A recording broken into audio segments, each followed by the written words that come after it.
Hello and good day everyone. I'm Kaustya Thamuselvan. I'm here to explain the corruption in Malaysia context.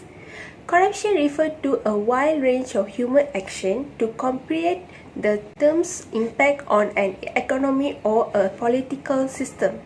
It is usually to unbundle it by identifying specific type of activities or transactions that may fall under it. Corruption is the act of giving or receiving of any gratification or reward in the form of cash or in kind of high value of performing a task in relation to his or her job description. Next, I'm going to talk about the form of corruption. Bribes are one of the most common form of corruption. They can be used by private parties to purchase numerous items given by central or local governments, or authorities can use them to bribe officials who supply those items. As an example, government contract. Bribes have the potential to influence the government's selection of enterprise to offer product, service, and work as well as the condition of their contract. Government benefit. Bribe can affect the allocation of government benefits, whether monetary subsidy to business or people, or access the pension of unemployment insurance, or in kind access to pension or unemployment insurance, such as access to certain schools, medical care, or stake in enterprise being privatized.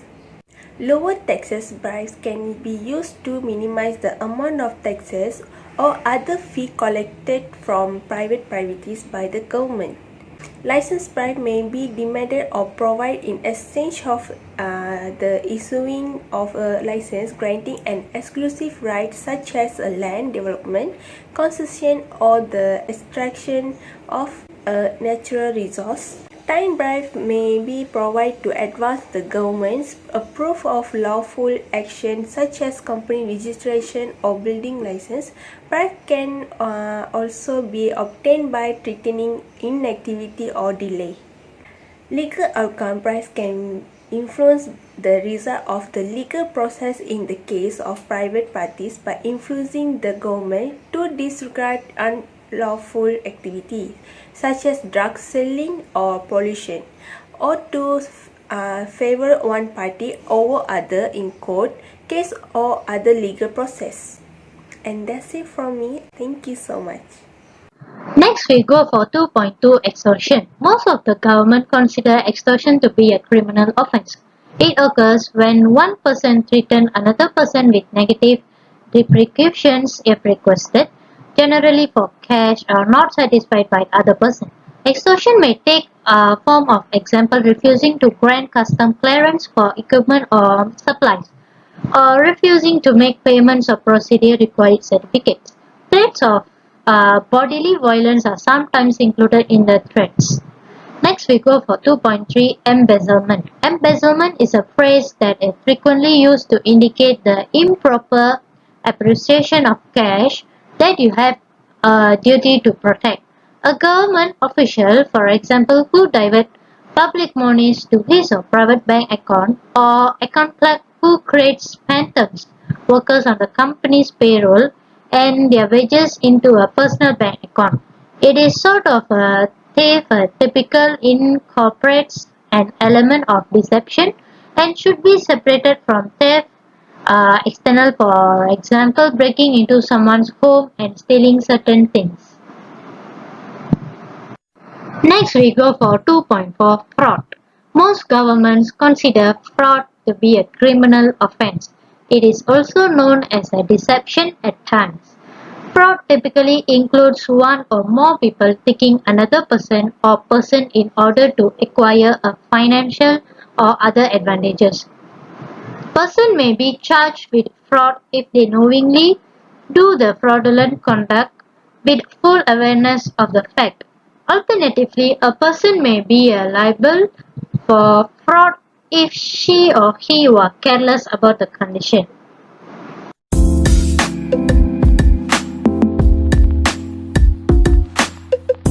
Greetings to Madam Hasliza and my fellow classmates. I am Tansha Ravi from Group 8.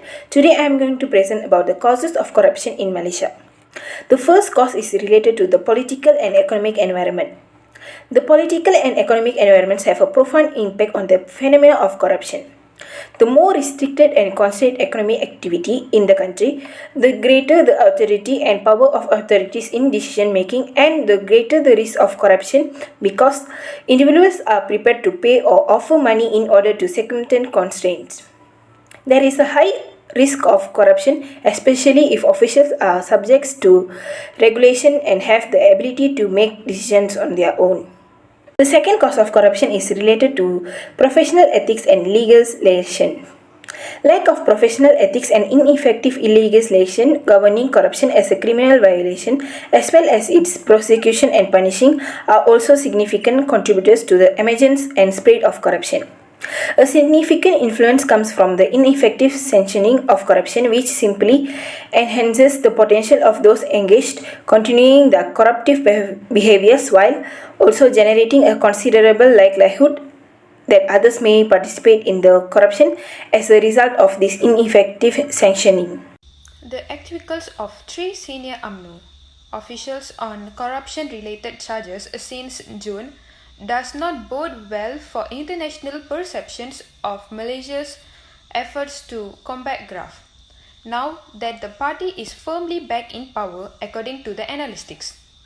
In the latest article, Ahmad Mazlan, the Secretary General of UMNO, this week saw charges of money laundering and giving false statements to the Malaysian Anti-Corruption Commission (MACC) dropped by the Kuala Lumpur High Court after he paid a 1 million ringgit.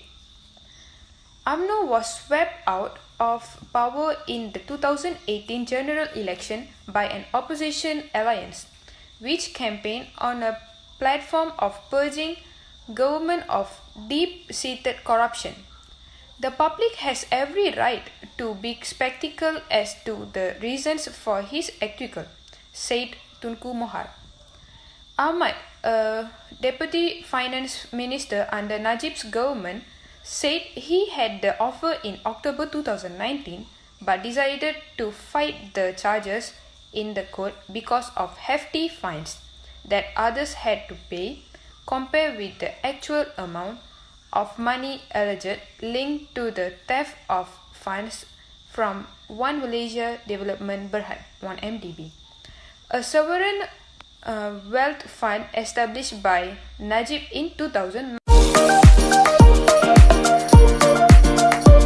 Corruption, as we know it, is a crime that people commit with certain abilities and in a particularly negative sense. They do something illegal to gain some benefit. Corruption can be distinguished by 2 classes. The first is tribal corruption. This is a type of corruption that some people have committed in small numbers and they do it little corruption but they do a lot. Another case of corruption is the capture of the state. This refers to a situation in which the interests of the private sector have effectively taken over a particular national function. This is a type of corruption that is not well understood by the general public and the media in general. So, corruption is an illegal thing we can't do. Because without corruption, we would be a good generation for the country. We could remove it from corruption and make it better.